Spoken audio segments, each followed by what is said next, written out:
99% जीत चुकी थी Lucknow super giants की टीम मुकाबले को, लेकिन आखिरी में राजस्थान रॉयल्स की टीम के गेंदबाजों ने किया कमाल और मुकाबले को अपने नाम पर करते हुए रचा इतिहास। नमस्कार दोस्तों, स्वागत है एक बार फिर हमारे चैनल में। राजस्थान रॉयल्स और लखनऊ सुपर जायंट्स के बीच आईपीएल 2024 का चौथा महामुकाबला खेला गया, जहां पर दमदार परफॉर्मेंस करते हुए राजस्थान रॉयल्स की टीम ने इस मुकाबले में ऐतिहासिक जीत के साथ शुरुआत करी है। तो दोस्तों, इस वीडियो में हम आपको बताएंगे कि आखिरकार किस तरह से दमदार परफॉर्मेंस करते हुए राजस्थान रॉयल्स की टीम ने इस मुकाबले को जीतकर अपने नाम पर किया। इस महामुकाबले का पूरा हाईलाइट जानने के लिए इस वीडियो को एंड तक जरूर देखें। साथ ही चैनल को सब्सक्राइब नहीं किया है तो आईपीएल से जुड़ी हर एक लेटेस्ट अपडेट के लिए चैनल को सब्सक्राइब करके बेल आइकन जरूर दबा लें। और अगर आप भी राजस्थान रॉयल्स की टीम की इसी ऐतिहासिक जीत के साथ खुश हैं तो इस वीडियो को एक लाइक जरूर करें। तो दोस्तों, हम बात करें इस महामुकाबले की शुरुआत से, तो आज के इस मुकाबले में सिक्का उछाला संजू सैमसन ने और गिरा भी उन्हीं के पक्ष में, यानी कि यहां पर कप्तान संजू सैमसन ने टॉस जीता और पहले बल्लेबाजी करने का फैसला किया। इस टीम की तरफ से पारी की शुरुआत करने उतरे थे जॉस बटलर, तो उनके साथ थे यशस्वी जायसवाल, जहां पर दोनों ही खिलाड़ियों ने टीम को काफ़ी मजबूत शुरुआत दिलाई। दूसरे ओवर की दूसरी गेंद जो कि नवीन उल हक डालने आए थे, जॉस बटलर ने इनकी गेंद का शानदार आगाज किया। गेंद को बाउंड्री लाइन के पार भेजते हुए दमदार चौके के साथ अपना खाता खोला। तो इसके बाद इसी ओवर की पांचवी गेंद पर बटलर के बल्ले से एक और शानदार मिड विकेट की तरफ बाउंड्री देखने को मिली और इन्होंने एक और दमदार चौका जड़ा। लेकिन इसी ओवर की आखिरी गेंद पर नवीन उल हक ने बटलर को चलता कर दिया। इनको यहां पर कप्तान के एल राहुल के हाथों से कैच आउट करवा दिया, जो कि 9 बॉलों पर 11 रनों की शानदार पारी खेलने के बाद पेविलियन लौटे। तो इसके बाद यशस्वी जायसवाल का साथ देने मैदान पर आए संजू सैमसन, जहां पर तीसरे ओवर की तीसरी गेंद पर जायसवाल ने भी चौके के साथ अपना खाता खोला। मिड ऑफ की तरफ गेंद को बाउंड्री लाइन के पार भेजा। तो इसी ओवर की चौथी गेंद को जायसवाल ने एक बार फिर कट करते हुए यहां पर डीप बैकवर्ड पॉइंट की तरफ गेंद को बाउंड्री लाइन के पार भेजते हुए दमदार चौका जड़ दिया। हालांकि 3 ओवर तक टीम का स्कोर मात्र 25 रनों तक ही पहुंचने में सफल रहा था। तो इसके बाद चौथे ओवर की आखिरी गेंद पर जायसवाल के बल्ले से एक और बाउंड्री देखने को मिली। इन्होंने एक बार फिर शानदार परफॉर्मेंस करते हुए गेंद को बाउंड्री लाइन के पार भेजा। नवीन उल हक की गेंद का बेहतरीन आगाज करते हुए चौका जड़ा। तो इसके बाद संजू सैमसन के बल्ले से पहला चौका देखने को मिला था 5वें ओवर की पहली गेंद पर। इन्होंने दमदार परफॉर्मेंस करते हुए यहां पर गेंद को बाउंड्री लाइन के पार भेजते हुए बैकवर्ड पॉइंट की तरफ ये बाउंड्री जमाई। तो इसके बाद इसी ओवर की तीसरी गेंद पर सैमसन के बल्ले से यहां पर डीप बैकवर्ड पॉइंट की तरफ भी शानदार बाउंड्री देखने को मिली और इन्होंने दमदार छक्का जड़ा।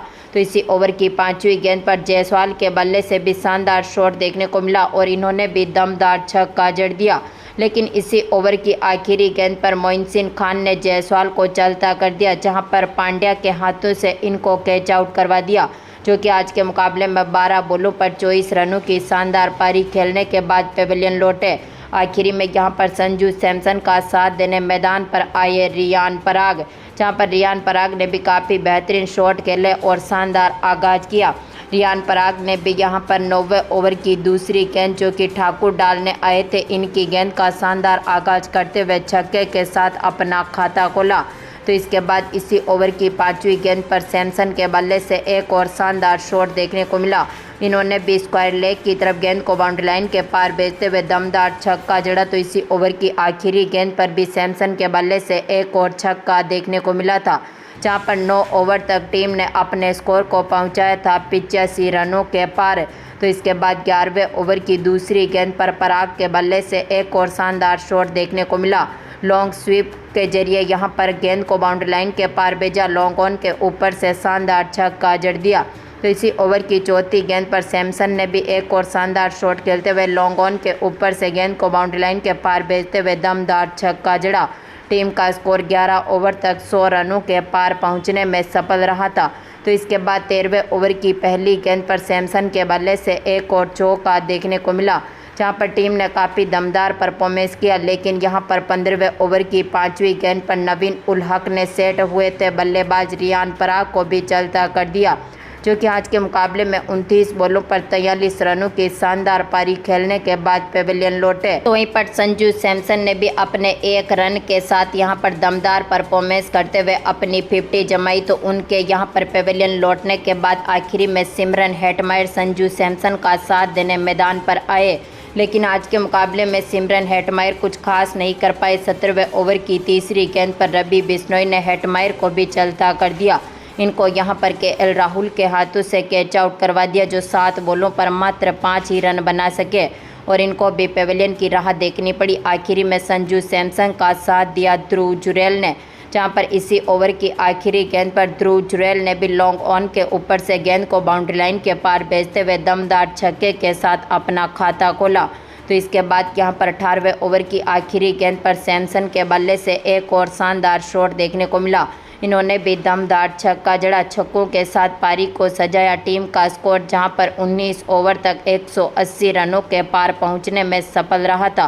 तो इसके बाद आखिरी ओवर की तीसरी गेंद पर ध्रुव जुरैल के बल्ले से एक और यहां पर शानदार बाउंड्री देखने को मिली और इन्होंने दमदार चौका जड़ा। तो इसी ओवर की 5वीं गेंद पर सैमसन के बल्ले से भी शानदार शॉट देखने को मिला और इन्होंने भी गेंद को बाउंड्री लाइन के पार भेजते हुए आउटसाइड ऑफ की तरफ शानदार छक्का जड़ दिया।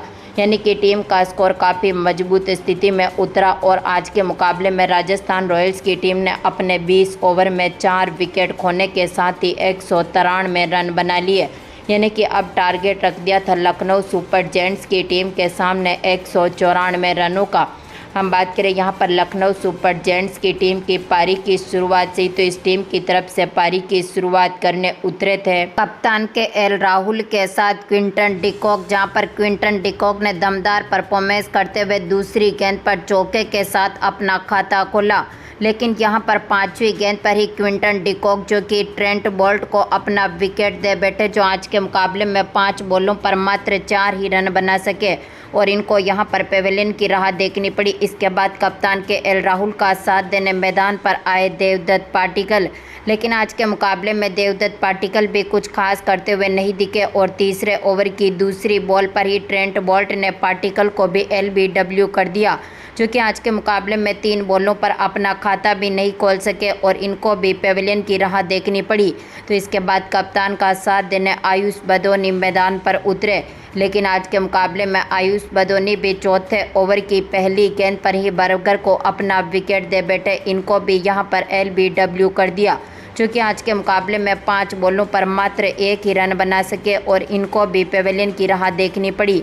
इसके बाद यहां पर कप्तान केएल राहुल का साथ देने मैदान पर उतरे दीपक हुड्डा, जहां पर दीपक हुड्डा ने काफ़ी बेहतरीन शुरुआत करी, छक्के के साथ अपना खाता खोला। चौथे ओवर की तीसरी गेंद जो कि बर्गर डालने आए थे हुड्डा ने इनकी गेंद का शानदार आगाज करते हुए आउटसाइड ऑफ की तरफ गेंद को बाउंड्री लाइन के पार भेजते हुए शानदार छक्का जड़ा।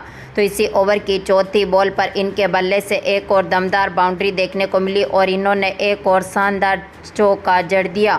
तो इसके बाद दोनों खिलाड़ियों के बीच शानदार साझेदारी होती हुई दिखी। 5वें ओवर की पहली बॉल पर ही यहां पर कवर पॉइंट की तरफ हुड्डा के बल्ले से एक और बाउंड्री देखने को मिली और इन्होंने एक और दमदार चौका जड़ा। तो इसके बाद इसी ओवर की चौथी बॉल पर केएल राहुल के बल्ले से भी पहला इनिंग का चौका देखने को मिला। तो वहीं पर टीम के स्कोर की बात करें तो पावर प्ले में टीम मात्र 32 रन बनाने में सफल रही थी। तो इसके बाद एक बार फिर टीम ने काफ़ी मजबूत शुरुआत करी। केएल राहुल ने दमदार परफॉर्मेंस करते हुए छठे ओवर की पहली गेंद पर फाइन लेग के ऊपर से शानदार छक्का जड़ा। टीम का स्कोर भी काफ़ी मजबूत स्थिति में उतरा, लेकिन 8वें ओवर की तीसरी बॉल पर चहल ने दमदार परफॉर्मेंस करते हुए हुड्डा का विकेट लिया। इनको यहां पर कैच आउट करवा दिया था ध्रुव जुरैल के हाथों से, जो 13 बॉलों पर मात्र 26 ही रन बना सके और इनको पेविलियन की राह देखनी पड़ी। इसके बाद कप्तान केएल राहुल का साथ देने मैदान पर उतरे निकोलस पूरन, जहां पर निकोलस पूरन ने भी काफ़ी दमदार परफॉर्मेंस करते हुए 10वें ओवर की 5वीं गेंद पर छक्के के साथ अपना खाता खोला।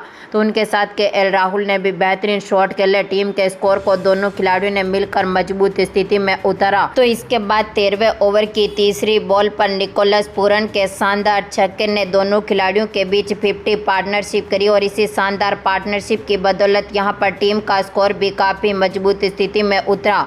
तो तो इसके बाद यहां पर 14वें ओवर की दूसरी बॉल जो कि अश्विन डालने आए थे, केएल राहुल ने अपने 1 रन के साथ ही अपनी 50 भी जमाई। दोनों खिलाड़ियों के बीच यहां पर 14 ओवर तक 130 रनों के पार पहुंचाने में दोनों खिलाड़ी सफल रहे। तो अब तक टीम ने अपने 4 विकेट खोए थे। तो एक बार फिर दमदार फॉर्म में उतरे निकोलस पूरन ने 16वें ओवर की दूसरी बॉल जो कि चहल डालने आए थे, शानदार परफॉर्मेंस करते हुए इनकी गेंद का शानदार आगाज किया। गेंद को बाउंड्री लाइन के पार भेजते हुए दमदार छक्का जड़ दिया। लेकिन इसके बाद यहां पर 17वें ओवर की पहली गेंद पर संदीप ने केएल राहुल को चलता कर दिया। इनको यहां पर ध्रुव जुरैल के हाथों से कैच आउट करवा दिया, जो 44 बॉलों पर 58 रनों की शानदार पारी खेलने के बाद पेविलियन लौटे।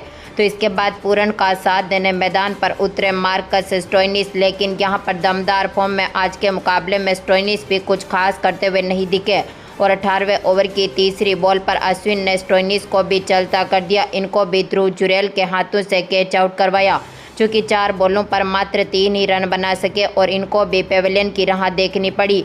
आखिरी में निकोलस पूरन का साथ दिया कुणाल पांड्या ने, लेकिन आज के मुकाबले में ये खिलाड़ी भी कुछ खास करते हुए नहीं दिखे। आखिरी 10 बॉलों पर अब टीम को जरूरत थी 35 रनों की, लेकिन इसके बाद यहां पर दोनों ही खिलाड़ी कुछ खास नहीं कर पाए और इस मुकाबले को राजस्थान रॉयल्स की टीम ने अपनी झोली में डालते हुए इतिहास रचा।